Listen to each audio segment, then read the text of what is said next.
Hello everyone, this is Defense Politics Asia, and this is the summary for the day of 736 for the 29th of February. And we're going to move on into the strategic and tactical reporting.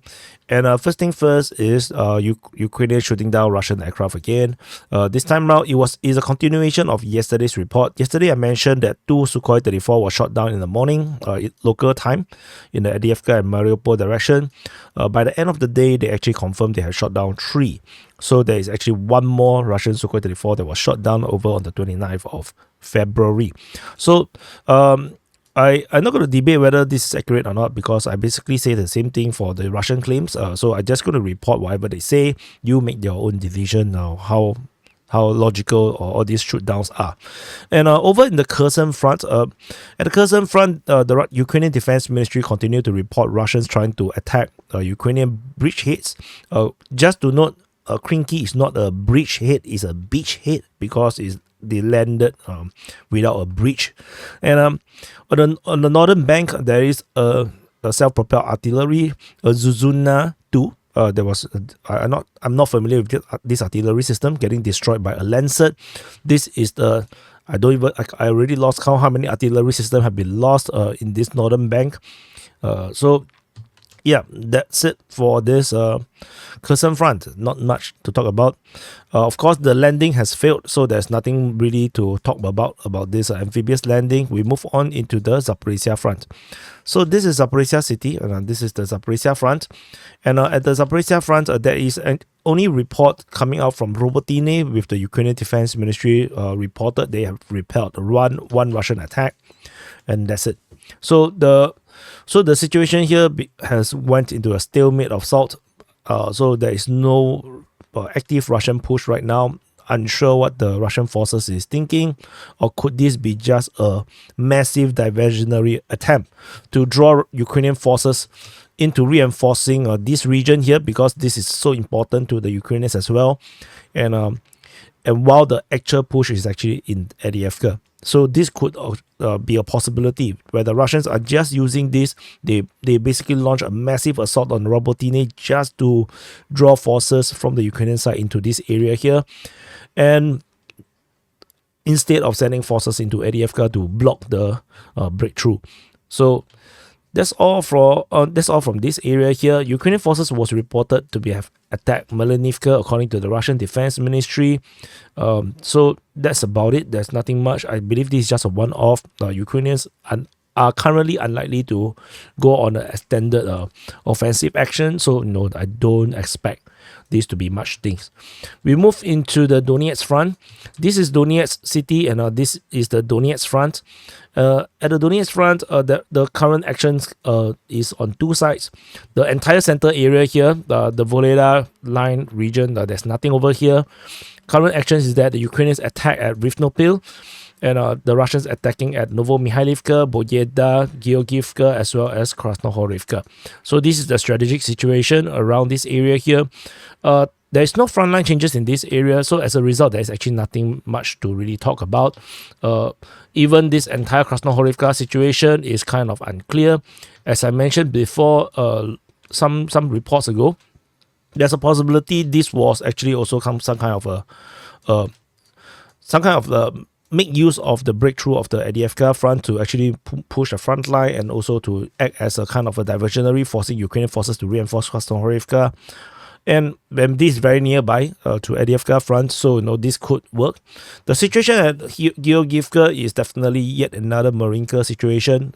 Like in Marinka, the Russians pushes very, very slowly, because there's no need for the Russians to push through, because everything here is just entrenchment after entrenchment after entrenchment after entrenchment. Everything is hidden underground and whatnot. So the Russians don't really have to push so hard through this area, because not necessary. Tentatively, it's not necessary to do this thing. As I mentioned in yesterday's conclusion, target should be Pokrovsk, and if they can take Pokrovsk, all this front line is going to be compromised. So there's no need to really destroy and defeat and conquer every single front line position. Then over at the Avdiivka Front, this is the Avdiivka Front, is looking totally don't look nothing like what I used to remember it to be. It used to be like this. So, now it's just a bit disorientating to me. The Russian forces continue their offensive actions in this area here, with fighting reported at Badaichi, Oliivka, Tonenke, Povomaisky, and Nevelsky. The reports from the Russian side, the pro-Russian side, not the Russian Defense Ministry, but the open source intelligence, claims the capture of Badaichi, Tonenke, and what is this, Oliivka. This has not yet been corroborated. The Ukrainian mapping, Deep State UA have denied that this is the case. They don't. Let me see. Do I have the information from Deep State? No, I didn't write it down.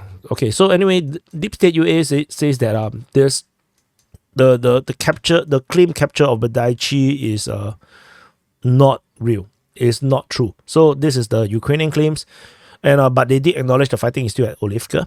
So we definitely gonna see some time. We will take some time. Bribers reports claims that there is a current lull. There's a certain lull period compared to the previous day. I'm not sure if they overcommitted in terms of the who is current, the Russian advance. So as a result, they need to wait and for the actual reality to catch up to their claims. Or it could be a case where they indeed have a lull, or this entire thing didn't happen, and that the Ukrainian mapping is actually more accurate. That could also be a possibility. So we'll continue to see how these progress. So anyway, that's this is a situation of various geolocation, including this one. There is a geolocation of Russian forces at this location. Actually, I should maybe add this, something like this, to the mapping, because this is actually more like a invalidation of Ukrainian claims. So Badaichi and Ukraine claims invalidated, and then so I'm gonna add this link over here. So just so a bit of a active update about this. Come on, let me click, man. Okay. Shit, I can't reach it now. Wait, I need to click on the other side. Yeah, I didn't change the color. Then as a result, the thing just So that we can update the map. So this is a Deep State US claim. They say that they are still fighting over at Badaichi. So this and then they say that the Russian reported success, but in fact that is not there of now. So which is why they don't agree with this claims. And so other geolocation, including from military summary, the BMPs entering Oliivka.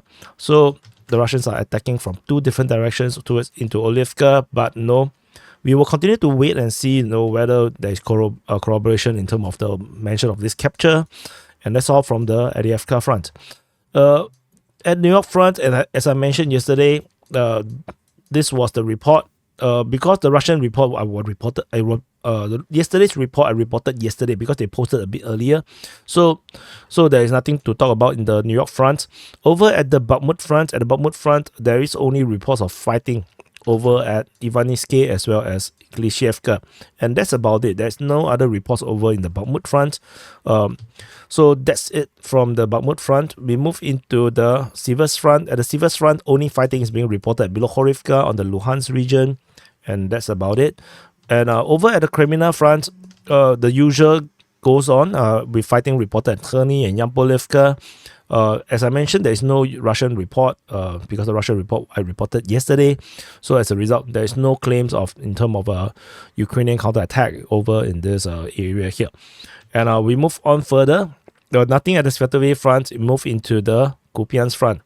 At the Kupyansk Front, fighting is being reported over at Petropavlivka as well as Tabaivka.